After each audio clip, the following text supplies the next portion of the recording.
that is coming through the Zoom session as it relates to International Women's Day. And as Kevin mentioned, I think every day should be Women's Day because guess what? We ruled the world, right? So I'm going to go ahead and start to introduce our panel. And we have a lofty agenda in terms of topics to discuss. But I think each and every one of these topics is important and valid and worthy of conversation, worthy of dialogue, worthy of discourse regarding the place and the role that women play in international leadership, where we have come from, where we currently stand, and our ability to better our best and move international education forward by not only looking at the role that women play, but the role that little girls play, the role that teenage girls play, the role that young adult women play in making this world a better place.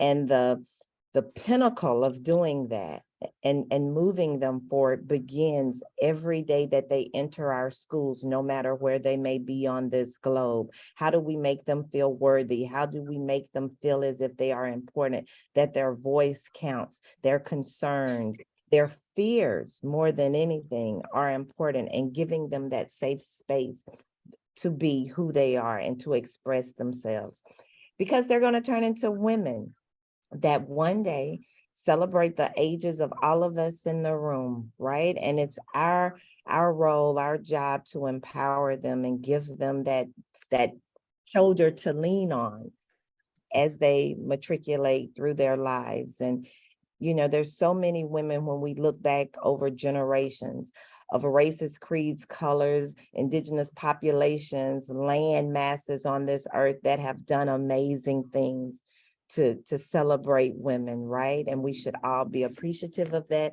and know that the people in this room are doing some of those things too. So congratulations, and we celebrate you and thank you for joining us this morning.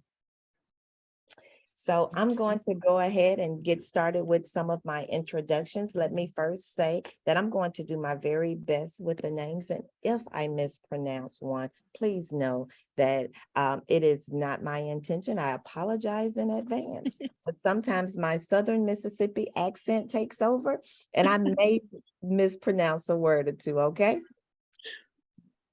Thank you, guys. We're going to start with MBK. MBK is an international educator, author, photographer, and coach. She has worked as a senior leader in Ghana, Malaysia, and Dubai. In Ghana, she was a vice principal of Ghana International School for 3 years. In Malaysia, she served as a senior education advisor with Leap Ed Services and a school inspector in Dubai. She has worked as a volunteer in Cameroon and as a consultant and researcher in Jamaica and in the UK. Mbeke, can you please tell everybody or wave so everyone knows it's you? Thank you for being on the panel today. Our next panel member is Chassie. And as I just told her, I have a niece named Chassie, and we don't see that name too often. So welcome, Chassie. She is a Native American from North Carolina. She's passionate about teaching and learning. She has been an educator for 22 years. Chassie has been a teacher, instructional leader, educational consultant, textbook content editor, curriculum coordinator, vice principal, executive principal, and director of learning at American schools throughout the U.S. and the MENA region. She is sought after as an educational and motivational speaker and teacher trainer. Wave at us, Chassie. Thank you. And I have to say, Kevin, thank you for the indigenous land acknowledgement, because I'm not going to lie, I almost cried when you did that. So thank you so much for that. That's super important. Yes. All right. Coming up last, but definitely not least, is Leanne. She is an innovative female leader in the international school community, serving as secondary school principal and director of career and college counseling at Shattuck St. Mary's Forest International School in Malaysia. She has gained valuable experiences at Brett International School in the Philippines for 11 years before joining SSMFC in 2018, Leanne's extensive background in the academics, counseling, residential life, and school operations provide valuable insight into managing change, fostering cultural competency, diversity, and developing inclusive, sustainable, and mission-aligned programs that promote success in schools and students. So wave at us, Leanne. Thank you. Hi, everybody. Hi. All right, so we have a very experienced group of women that serve on this panel that has a lot of expertise to share. So we're going to dive into some topics, and just please know that the door is open for us to share our thoughts, comments, challenges, and successes in some of these areas. And every voice is important. Every voice is worthy to be heard. So we're very, very excited about the discourse that's about to take place. Fair enough? All right, here we go. So we're all here because we're all women that serve in different capacities, right, around leadership. And this is an arduous process, right? I don't think it's really been easy for each and every one of us. Some of us may have had a little, a easier slope than others. But the reality of it is, in the international sector, education has been, led by men. And now, on the day of International Women's Day, we have an opportunity to explore our roles and our challenges and the things that brought us to doing this work, this very hard work, this important work, this purposeful and intentional work around empowering women to not only consider going into leadership, but staying the course, right? That's the thing. We get in and sometimes it gets tough and we have to choose between our families. We have to choose between the struggle at work and we end up with a lack of balance because we as women, a lot of us try to do everything. I know, being very transparent, I will be the first one to say, oftentimes I try to do that. And I think it's important that when we talk about diversity and enhancing organizational performance and creating more equitable workspaces, that balance is one of those things to consider within that process, and self-care and self-regulation and being emotionally and mentally safe and sound within that work. Yeah. So we're going to open the floor to kind of talk about strategies for empowering women to not only go into these leadership positions, but to stay the course, and the role that mentoring, coaching, and leadership development play in promoting the opportunity for us to get in this position, but also have a community of people that can support us. So when it gets bad those days, we stay the course. And if somebody needs some self-care, you have an advocate that can say, listen, it's okay. We can't do it all. Take care of yourself. Put your own mask on before you try to save somebody else. That's right. That's right. So And the door is open. I think I'll jump in there, Mona, because I really think that one of the things that the value of having women leaders is because we, just the diversity we can bring in from our backgrounds and the things that we've been through. And we do tend, and I hate to use that term maternal, but in reality, sometimes our point of view is so much more into that self-care and so much more into just leading to better all performance and higher productivity, because we realize, you know what, sometimes you have to step back. We kind of tend to focus more, I think, on empowering our people instead of top-down leadership. I think a lot of times you see most of your women leaders that are really distributive leaders that are not, they're also servant leaders, and they're leading from their heart to try to bring this greater fairness into the workplace. I think just if you look at research on women leaders, it shows that when women leaders have the positions of power and responsibility, that the actual corporate vibe or the actual vibe of your company, it shows more empowering, more welcoming, more equitable, a more inclusive workplace. You know, I mean, you see better morale, you better satisfaction, and just through this coaching, and we kind of take a little more, and not to say that men don't, and please, this is not in any way different, but you know, I don't want to, it is International Women's Day. So I really want to celebrate what we bring to the table, because, like, I'll be honest, when I was a young leader, I didn't really have a lot of women to look up to. And I would hear that a lot, especially in the Middle East. Especially in the Middle East. Oh, Chassie, you're young. Chassie, you're a woman. You know, why are you qualified to do this? And I had to prove myself double than the men that I worked with. So I really kind of have taken the point of mentoring is so serious to me, because the things that I went through, if you know, I've been there, done that, bought the t-shirt. So if I can, you know, act as a sounding board or a guide for another future female leader, you know, that's the sign of being a good leader, right? Is developing and bringing up other people. And, you know, you know, this is one of the reasons why I'm so passionate about getting out and training teachers. And, you know, I'm well known for saying attitude is contagious, right? And it is the absolute, that is the end all be all. Attitude is contagious. And so we have to love what we do, and we have to help other people find ways to love what they do.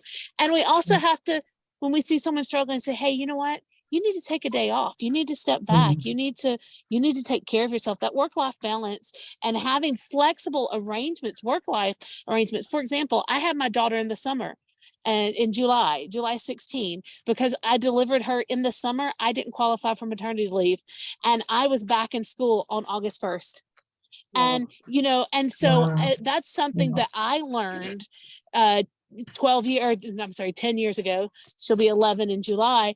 That's something that I learned, you know. So when my people come to me and say, oh, I'm going to have a baby, I'm like, oh, congratulations, you know, and how can I help you get through this? How can I give you more time? How can I support you through this? Because you know what? I didn't have that with me. So these are things, you know, like the breastfeeding hour, giving breastfeeding hours to our staff. Just trying to be inclusive. And I'll stop talking now and give somebody else a chance. I'd like to jump in and say also that the experiences of leadership as a Black woman are very, very different. And that's very much, for me, it's been very much a global picture. So I can remember giving talks to people about living and working overseas, and a very quiet voice in the audience said to me, is there racism when you leave the UK? And I was like, hell yes, that thing is global. It is. But it's also a shock. It's also a shock because you have an experience where you were born, and you think that when you leave, you might have a different experience. But actually, racism and colorism are global. I've experienced them in Malaysia, I've experienced it in Ghana, and I've experienced it in the UK. And adding that to your basket full of leadership, uphill learning that you're going through is another thing that you have to contend with and be aware of.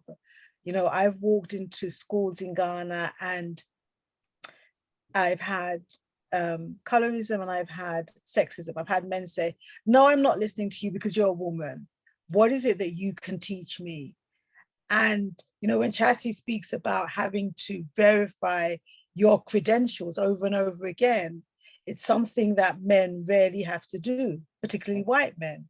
So as women of color, as women of the global majority, we are constantly having to justify our existence in all the spaces that we end up in. And at leadership, it doesn't get any easier.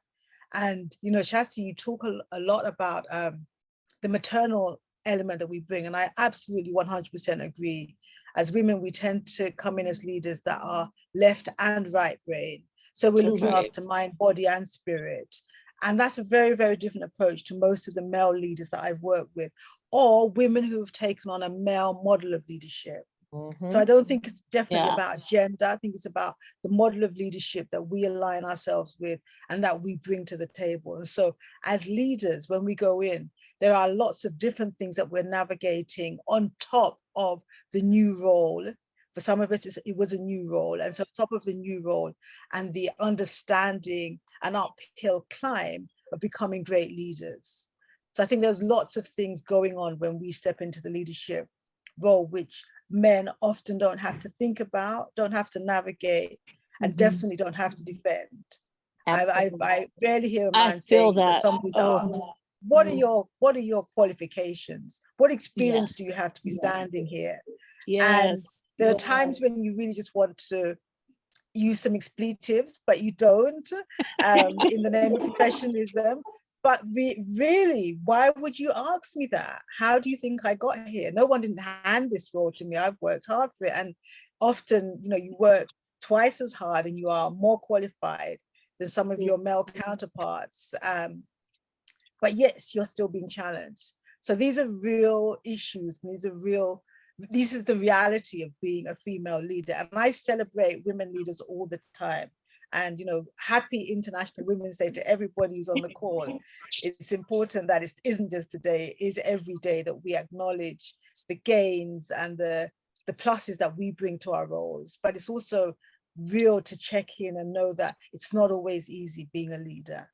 That's true. Thank you. Leanne, would you like to add to the conversation? Sure, yeah, both Chassie and Mbik have really actually shared a lot of their experiences, which I'm very, very familiar with as well. And I do empathize with all their experiences and probably the women in this group as well.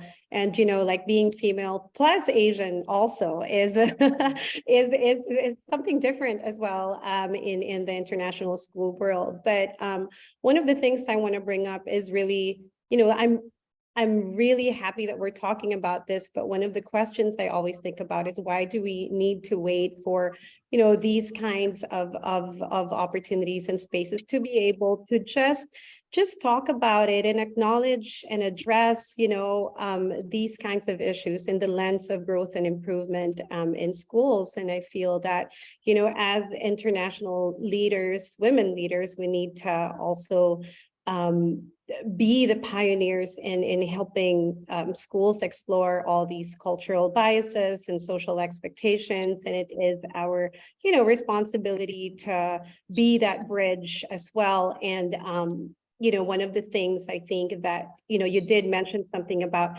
coaching and mentoring, but I also maybe want to bring into the conversation the power that male leaders who can support female leaders and what they bring to the table. Because we've probably also had, and maybe in our experiences, some of us might have had very thought leaders who were male and who has helped us, you know, grow in our careers as well. And maybe just acknowledging what they can also bring and how we can maybe encourage more of them to start exploring these conversations and really bring these issues to light and help us become pioneers of this kind of inclusive. Thank you. I think that's a great point. And our three panel members have started off the conversation. And I'm sorry, are we okay? Can you guys hear me? I can hear you. Okay. And I think you guys bring up a very valid point. I'm going to share an experience that I had. I was at a conference, a very big international conference, and I walked into the room and the session was around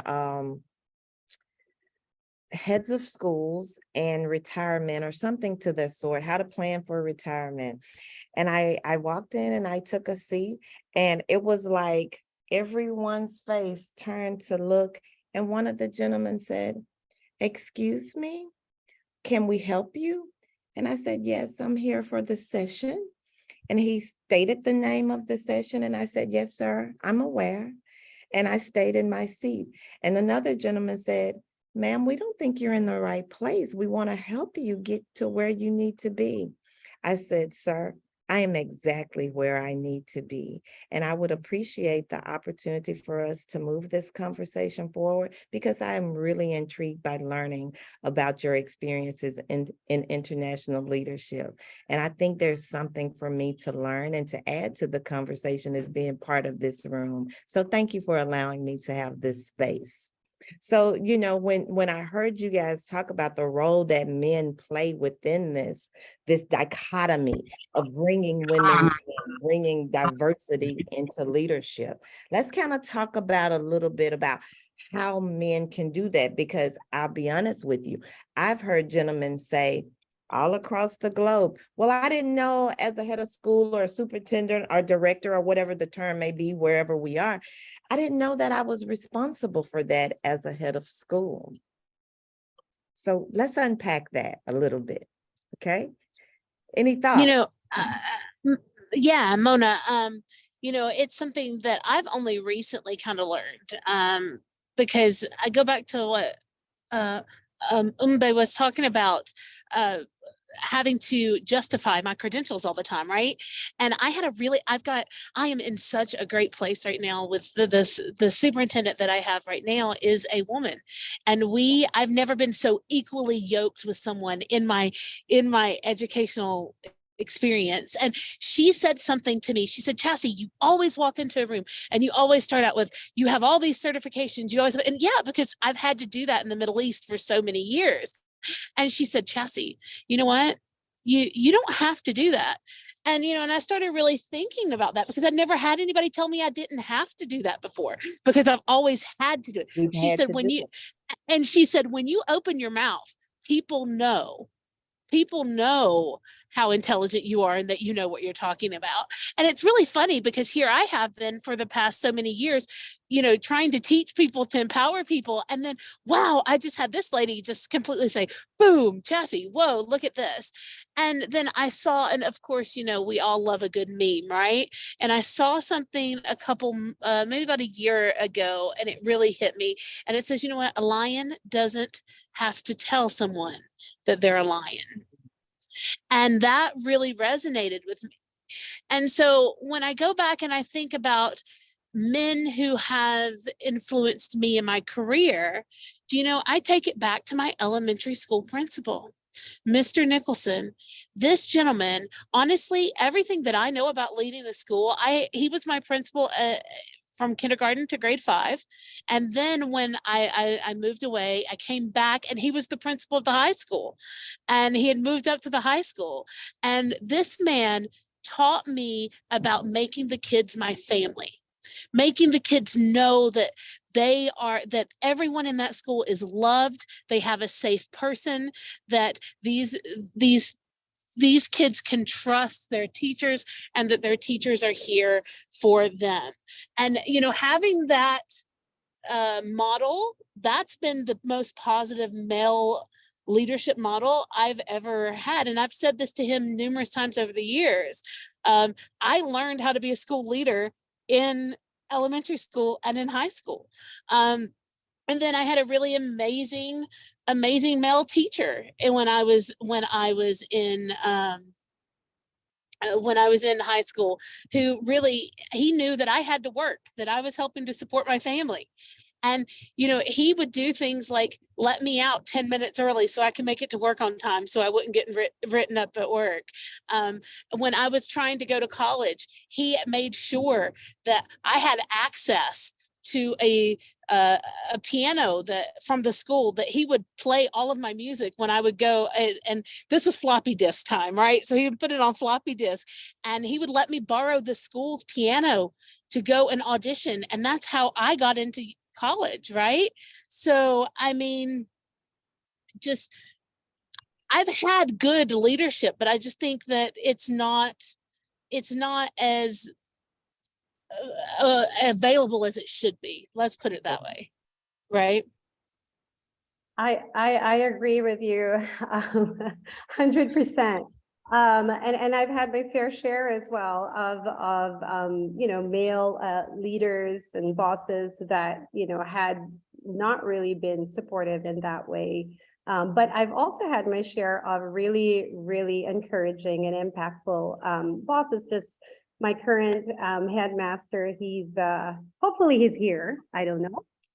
But he really has really supported us, and you know, his support has really broken a lot of barriers in our school, and you know, challenging gender stereotypes, and really feeling like you have an ally in your school. And one day he told me, us, we as men, we hunt down food so we can have dinner, but you guys, you plant seeds so we can have meals for a year, or more. And so, him being able to tell me that really validated me as a leader. But I would say it's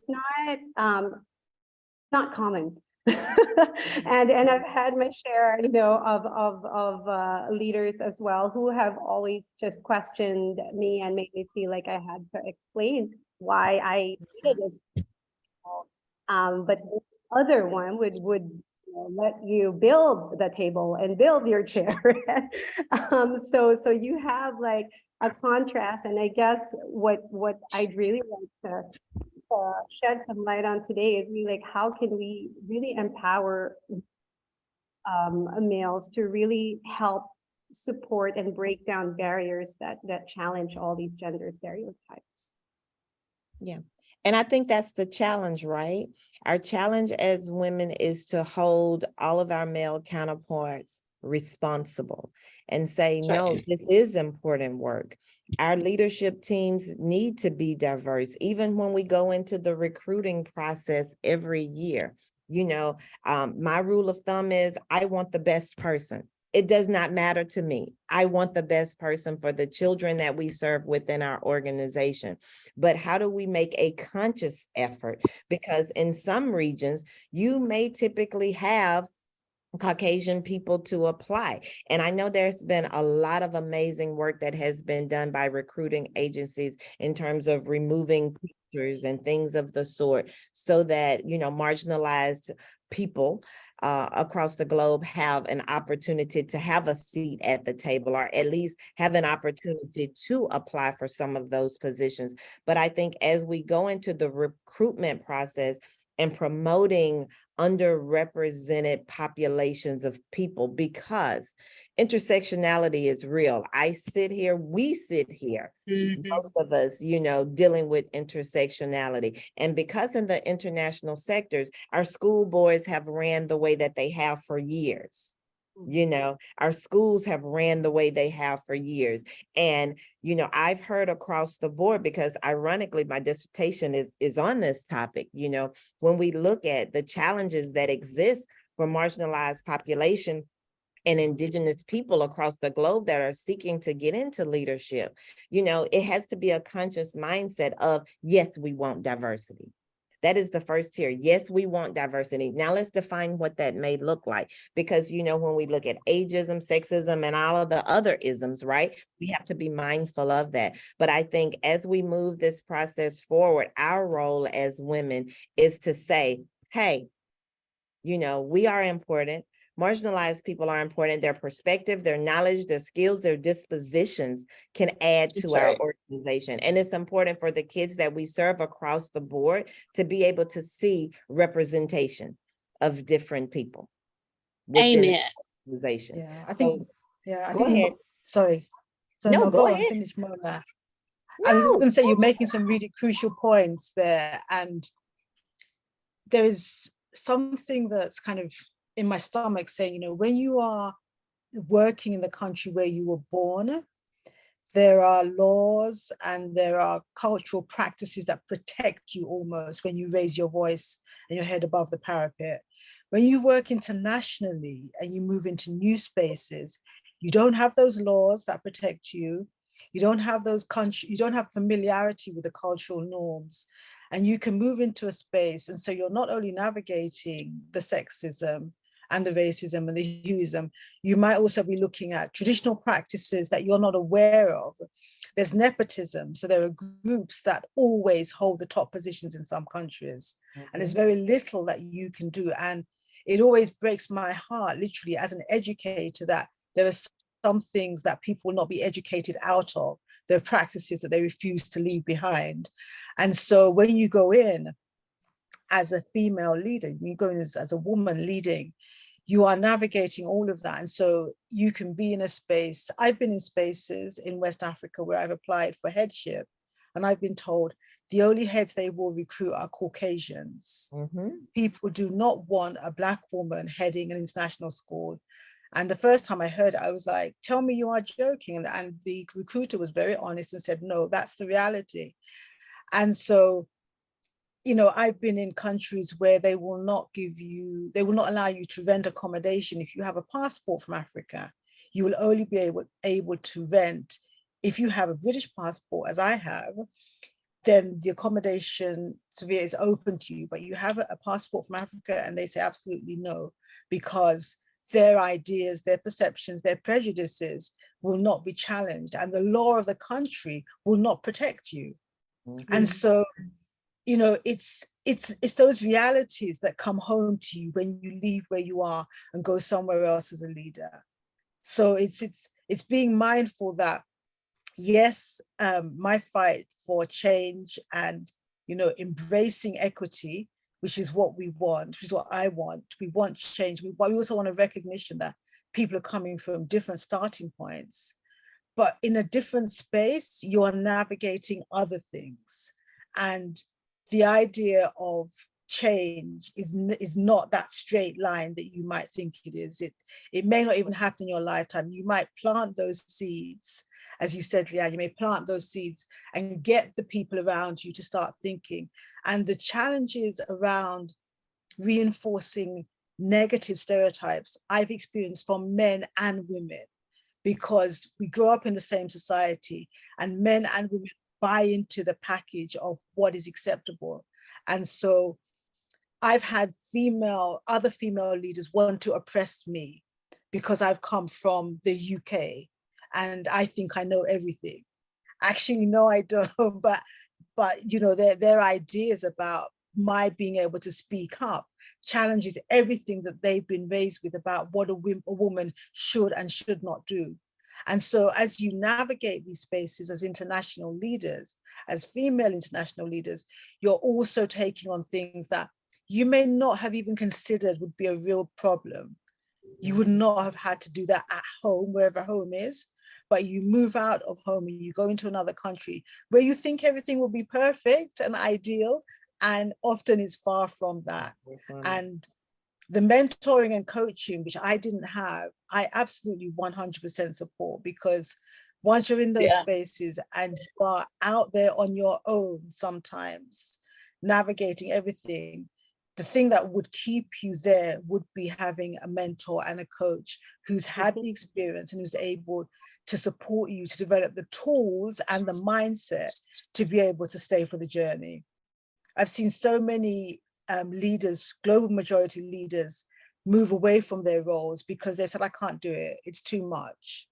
And, you know, that balance of your mental and physical well-being is real, but also having a coaching, a mentoring model to take senior leaders through those roles is, I think it's essential for that success. Agreed. And I think, go ahead, Go Leanne, ahead. sorry. Is that Mona or Leanne?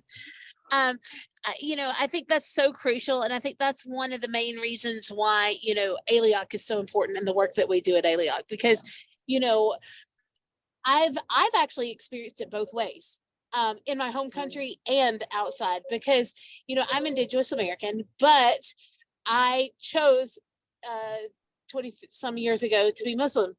And so I've experienced some really interesting, you know, with my hijab, believe it or not, in the US and in the Middle East. I've actually been told, and Kevin, you know, this is why I got so involved with ALEOC, because I was actually told many years ago that with my hijab, I did not look American enough to be a head of an American school. And this was in a Middle Eastern country. So it's quite interesting. So I think having people that have experienced what we have experienced, and it is our duty. It is our duty to coach and mentor people and help them get through these things, because, you know, we can't change everybody at one time, but you know what? We can change one person at a time. And if we can change one mindset, then then maybe they'll change another mindset, and then that person, and it really is that domino effect, right? And I just really think that I'm slowly seeing a change, like you were saying, Mona, about now taking pictures off the CVs. We've got, through the work that ALIAC has done, we've gotten some major recruitment companies to actually do this and to actually look and to stop advertising just for native speakers. We're looking for licensed people. We're looking for people that have IELTS a certain level of native proficiency, not native. And this is so important because some of the best teachers I've ever worked with are non-native speaking teachers, but yet there is that mindset of we have to have this native, and that's not the truth. So I mean, I just think I feel this conversation on so many levels. I mean, I'm so proud to be a part of this. And I think as we listen to the comments of our panel members, I remember years back, sitting in the room and not even being able to bring up biases or what privilege looks like, whether it's passport privilege, skin color privilege, or any, economic status privilege, any privilege. But I think even though, yes, in the global context of the change that we're talking about, there are countries that have certain limitations, but within our school organizations, I think that should be the place where the conversation begins. For us to say, listen, let's explore and unpack, not just explore, but let's unpack our own biases within our organization. Because I'm sure if each and every one of you walk in the administrative hall of your schools, you're going to see images on the wall. And in a lot of ways, those images do not represent you. That's right. Nor do they represent the children within the organization. That's right. So I think in the midst of understanding, yes, there's a bigger world. There are some things that limit us that we can't change, like which countries can hire, or which people can come in and out of different countries and have work visas, and some of those, yes, those are limitations. But within the schools that we work, I think there is a responsibility for us to talk about diversity and bias and microaggressions, and be able to look at the organizational culture in which we serve and say, listen, if our goal is to move from our best to better, or our better to the best, then it's important, because guess what? Our children, they get it. That's and they understand it. And we owe them the opportunity to bring them into the fold, because I've seen in a lot of instances across the globe, where we leave children out of the conversation because we, the adults, we know everything and we make all of the decisions. But when you take the opportunity to say, listen, we're dealing with these things, regardless of the age of the kids, and it has to be developmentally appropriate. But the kids actually want to see themselves in the leadership within our organization. And by not saying things, by not challenging the status quo, we are indirectly saying to them that what is happening is okay. And that's not okay. So Mona, go ahead. Go ahead. Our silence makes us complicit. Exactly. Yeah. I just wanted to sorry, go on. No, go ahead. No. Go, Leanne. Oh, I was just going to say that I'm really glad that Mona also mentioned that, because she kind of, there's two sides, right? Like things that we can control and things that we can't control. And so when within the bigger picture of the countries that we're in, there are like bigger contexts that we don't understand and constructs that we don't understand. But within, like what Mona had mentioned, like within our own spaces in our own schools, we can definitely explore and, evaluate and establish more equitable hiring practices within ourselves, and starting from training, you know, eliminating our unconscious biases and training our hiring committees to not have these and to recognize when these happen, and how do we diversify our hiring pool, and how can we have a track record of, you know, hiring and promoting leaders within our school based on skills, like standards-based practice Yes. or something like that. So I don't know. You know, Yeah. Leanne, I think commit to building the capacity of those within our schools, building Yeah. the capacity of those that we see that are really going above and beyond, and investing in them and helping lead them up to be leaders. Because by us investing in them, then inshallah, they will invest in someone else in the future as well. Yeah. It's that whole pay Yeah. it forward thing, right? And so that's one Yeah. of the things that I really try to do with my team. Like that's why I'm so passionate about building the capacity of teachers throughout the whole world, because in reality, you don't know what you don't know, right? And so to change the bias, they may not even realize that they have a bias. And That's so right. that's why these conversations are so important. And when you're working with your middle leaders, we need to be investing with our middle leaders, like you said, those hiring committees and our middle leaders on what we need to do to build the capacity of all of our staff, and not only changing bias, but also changing like their perception, especially here where I am in the MENA region. There's still a lot of that traditional based learning. Inquiry based learning is still not fully understood.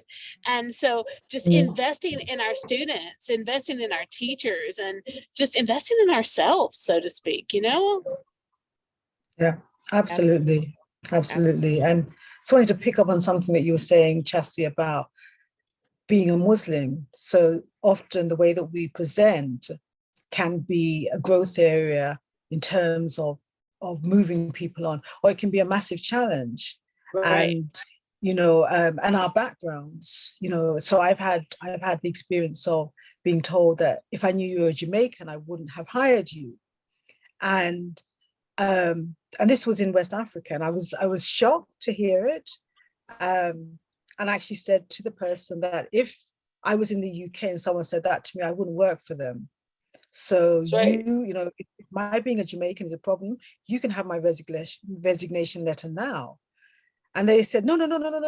Some of my best friends are Jamaican. Just that I didn't realize you were Jamaican. I was like, no, That's because not you the right have a comment. particular. What does that have you to do with anything? You know? Exactly. And so, you know, what you know, my learning from that is that as educated, we're human beings, and we come with the prejudices and the biases that exist in the world. So sometimes we need to kind of start there. What are they? What is it that we need to undo? What's the learning processes that we need to go through as senior leaders, as consultants, to be able to work effectively and make things better? When we talk about inclusion in schools, when we talk about resources, what are our own biases? Because when we look at materials, we have biases and we have to acknowledge them. We have to understand where they come from. We have to look at our own trauma experiences and do the work around that before we can make the environments that we are in and the people that we work with better. The externalization of improvement is something that happens a lot. They need to be better, the school needs to be better, but actually, if we're in the role of being central to that happening, what is the work that we're doing on ourselves? And if we don't start there, I feel that our effectiveness is lessened, it's weakened by always positioning the improvement as being something that's external to us. So, you know, when I've been there, I've just said, you know, you need to have a look at where that's coming from. These are the skills. You've hired me on the basis of those skills and that experience. And if that's not enough for you, then maybe you need somebody else. I know what my value is, and I will take that somewhere else. You know, right. But you have to have the confidence to be able to say that, and the groundedness to be able to say that, and to know that if this is not going to work, then this is not the right place. You can move on. Absolutely. So ladies, as we as we transition into the Q&A session, because I want to be mindful of time, I think the comment that was just made is about knowing your worth, right? Yeah. And That's right.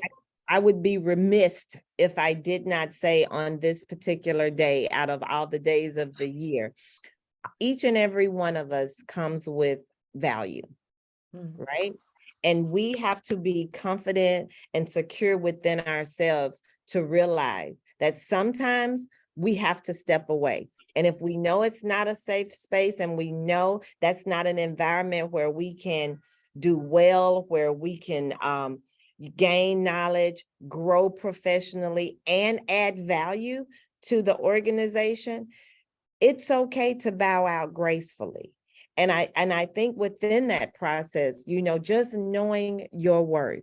We, as Chassie mentioned, we don't have to always walk into the room and, I have a doctorate from Wilkes University.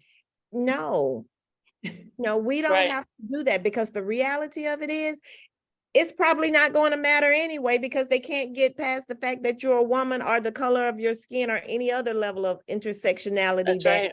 that you have. So that you can't out-educate someone who's not willing to give your He's not knowledge willing to and be your skills. educated. Exactly, Chassie. So with that last statement, I want to open up the floodgates for us to, have questions, and just know we're going to be honest, we're going to be transparent, and we want to use the opportunity to explore these challenges and these successes to move us forward as an international community of women. So by all means, please unmute, ask your questions, and everyone can respond, and we'll go from there before we close out. Mona, I dropped into the chat the link for Learning for Justice for the hidden bias, because I think that's really important for everyone to do at some point. Absolutely. It'll really make you see. Okay, great. Got that. Awesome. All right. Any questions, any comments? The floor is open.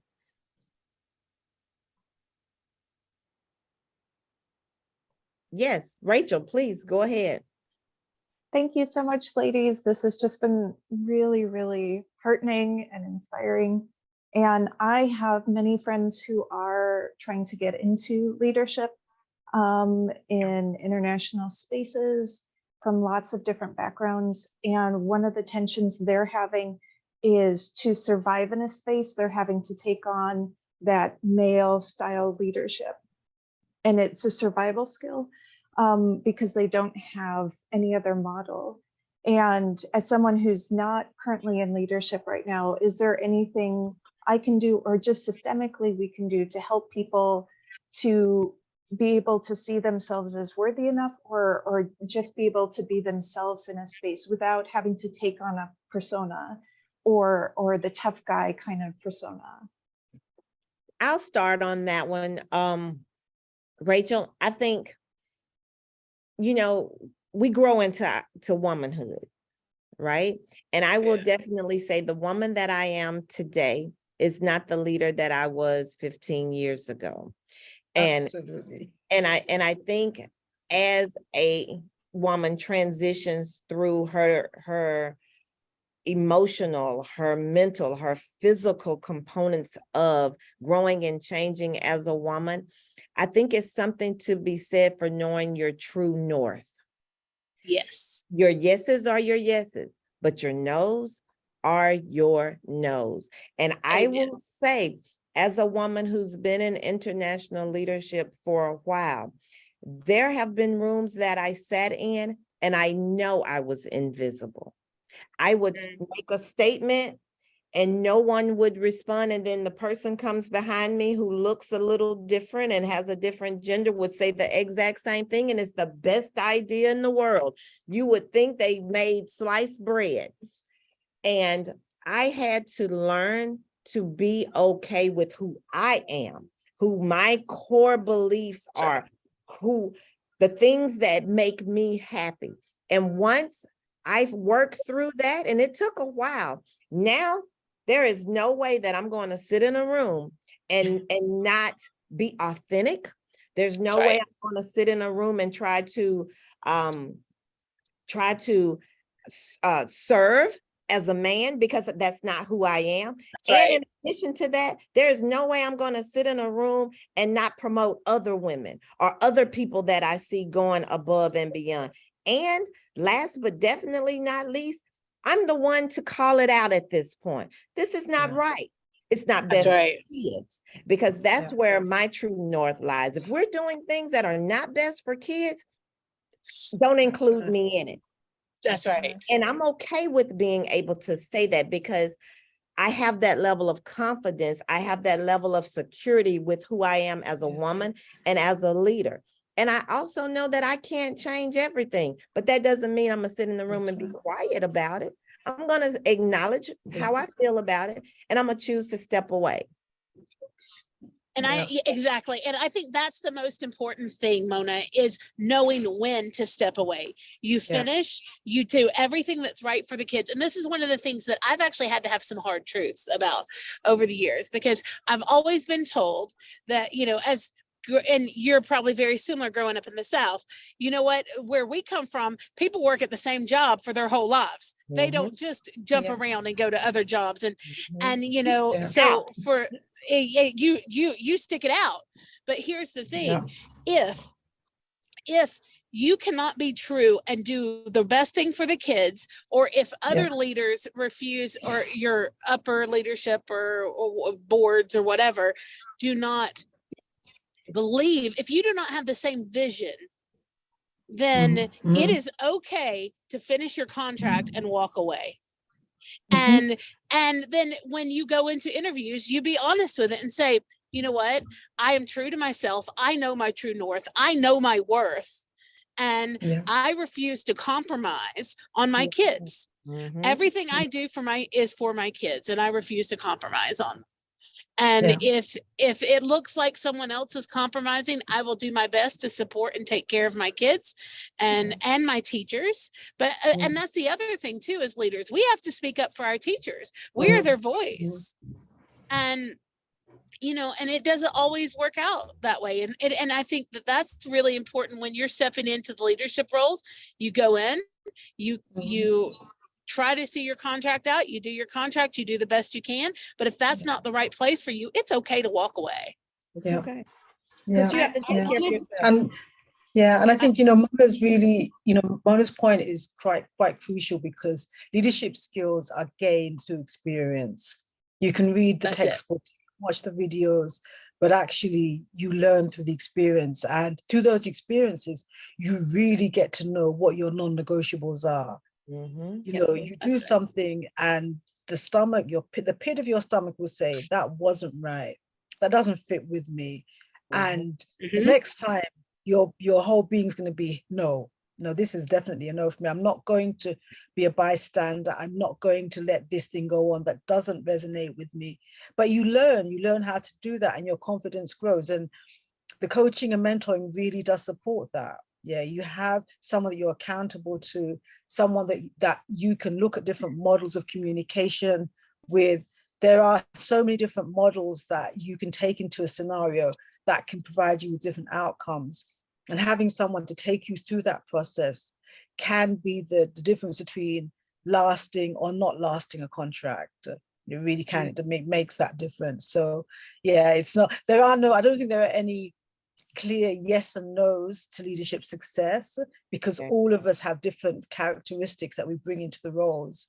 But the reality is that you grow into knowing who you are with the confidence that you will go on with after you've had some experience.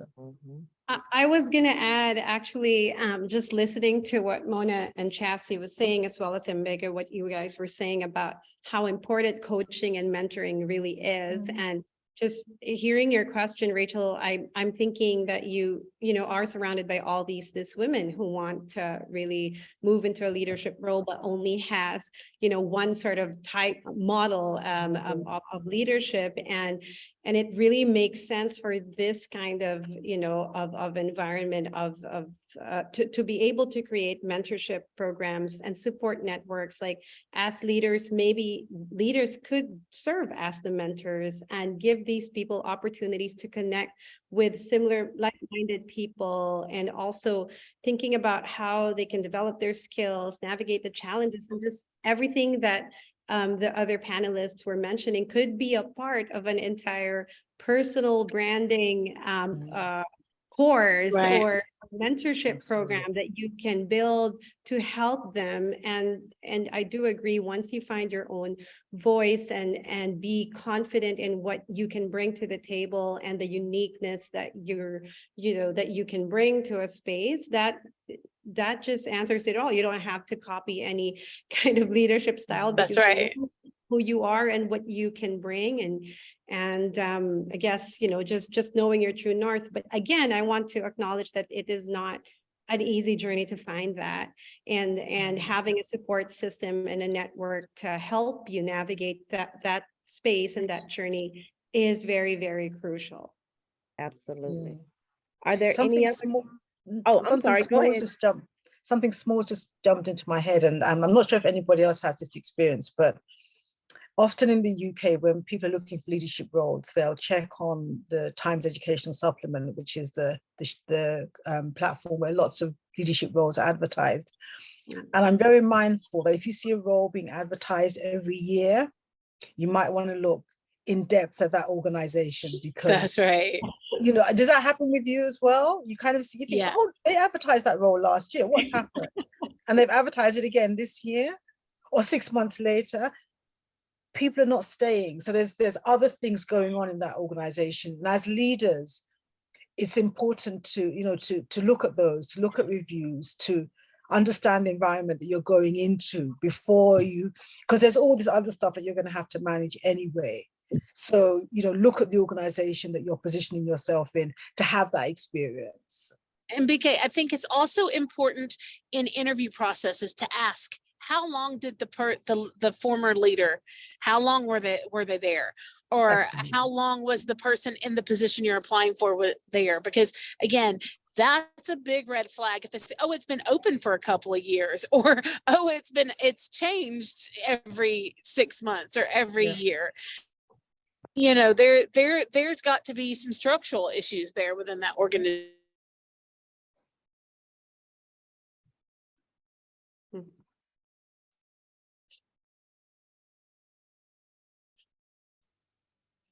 Lost Chassie. Yeah, I think there she is. You're back now, Chassie. Oh, I said, I think love that to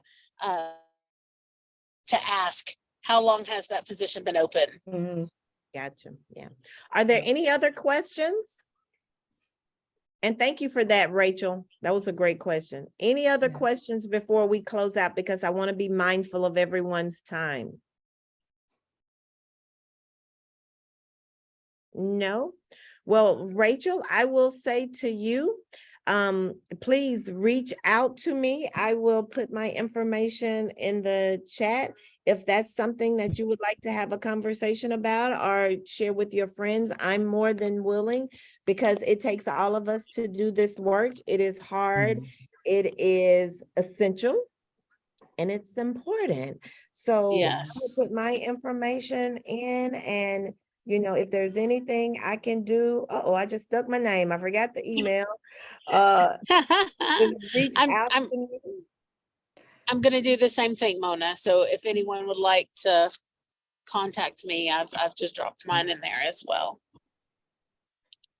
And Mona, that may be something that we, the four of us, get together, and maybe we could do something with ALEOC on women, supporting women leaders. That might be Kevin. We might have a new offshoot of something. Always.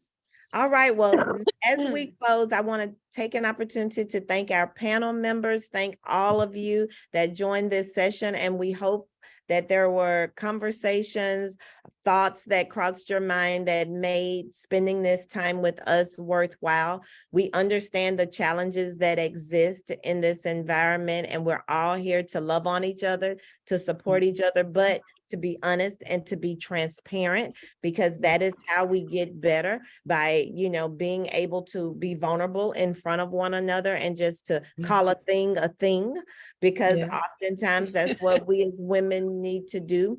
So from me and Kevin, I would like to say thank you to each and every one of you. Continue the fight. And if there's anything that any of us can do to help or support, please reach out to us. You do not have to go through this by yourself. When I started, I was one of a few. And I'm sure Chassie can say the same thing, Leanne can Amen. say the same thing, and BK can say the same thing, but it doesn't have to be that way. We're all Yes, sir. here to support one another in a positive way.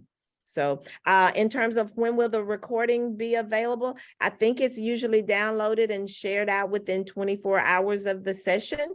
So Shireen, please look on the ALOC website for that. So if there is nothing else, thank you guys. This was important. This was meaningful, and I really enjoyed the dialogue. Thank you, everybody. Thank you. Thanks, Panel members, guys. if you would stay on for a second, I would appreciate it. Just like 5 more seconds or minutes. problem.